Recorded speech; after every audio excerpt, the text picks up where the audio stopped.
So, quick question about your headphones. Is that when Sure. you're feeling uncomfortable and stuff, that's kind of like your like plan B sort of? When For me, my biggest things is I have sensory issues. So I have light and noise sensitivities.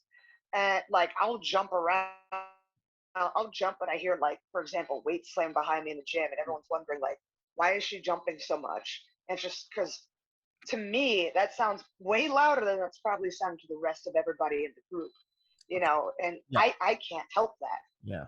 It's just how my ears are. Like there's times when my teammates are whispering stuff and I hear that and they're like, how'd you hear that? I'm like, and they're like, oh. Yeah. So when so that part of your brain that filters out the unnecessary noise in the background, I never had that. So I'm Okay. hearing everything and anything at once. So it's hard to kind of sift through the noise. It's more energy consuming. So when I feel like I've had enough and I need a break, because these are noise canceling, I Okay. put them on. I just tune out with something for good, like maybe 5, 10 minutes.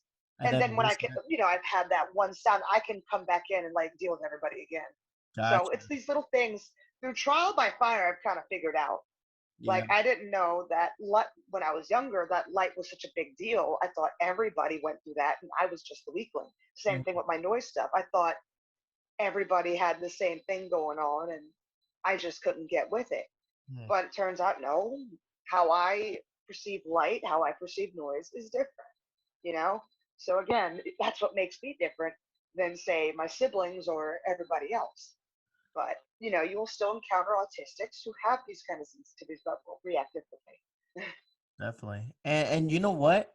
How does that kind of transfer into your career in MMA? Like you said, you kind of struggle with lighting and sound. So imagine an MMA fight. I mean, you have people I'm going yelling, through a lot. and A if you, girl be going through a lot. yeah, I mean, So if you could explain maybe a situation that maybe your first fight or maybe every, I mean, I'm assuming it was probably every single fight. There's been a situation, correct? Mhm. Correct. All But right. like my first fight, that was definitely the big changer because this was a entirely new situation I've been in. Like in my everyday life, Mhm. normally the situations I throw myself in does not change.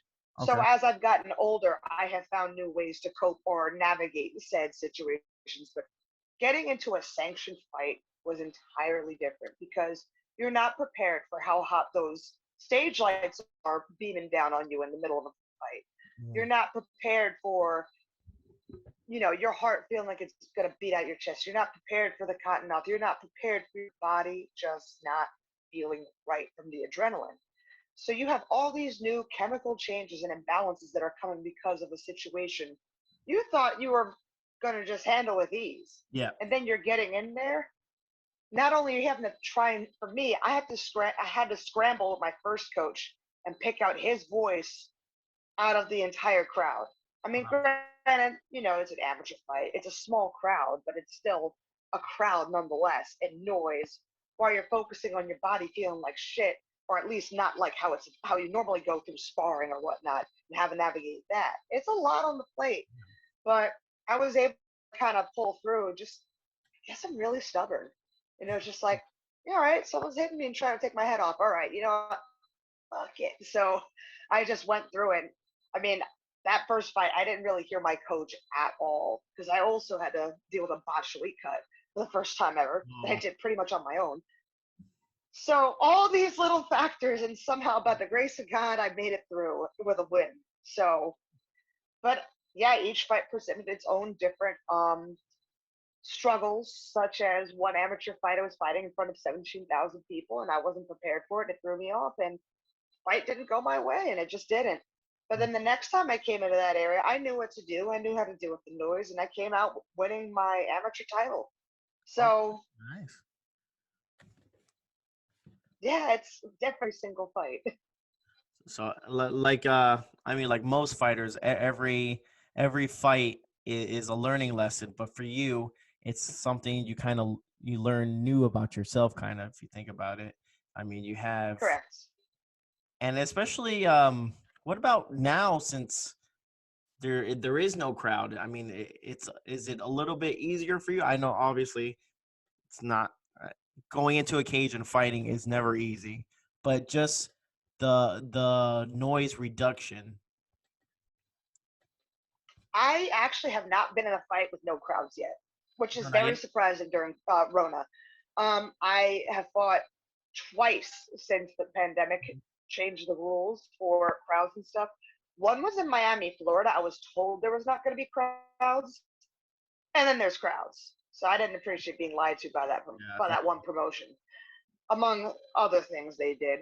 Um, and then the last fight I was in Knoxville, Tennessee, there were crowds, but there was a mask mandate in place. mhm, So I dealt.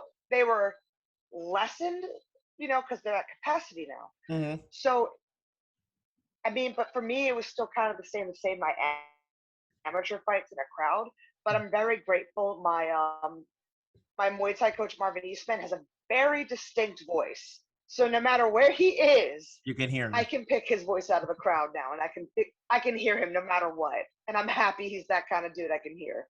That's So awesome. I have no problems in that department nowadays. Hmm. That's awesome. Now, how about the lighting? Now, has that affected you during a fight by any chance? It affects me kind of if I'm looking straight up at them, like if I was in the bottom of a grappling position.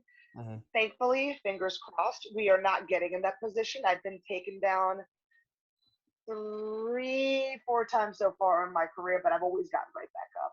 Okay, So perfect. I've done the Derek Lewis before Derek Lewis made a famous. No, I'm just playing.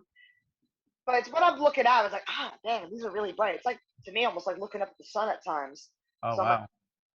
okay, we're gonna start moving and just look at the person instead. So if anything, it actually gives me kind of a bonus where I focus more on the person than anything else. But Definitely. it doesn't feel pleasant, so I try not to look at them. No, definitely. Do you think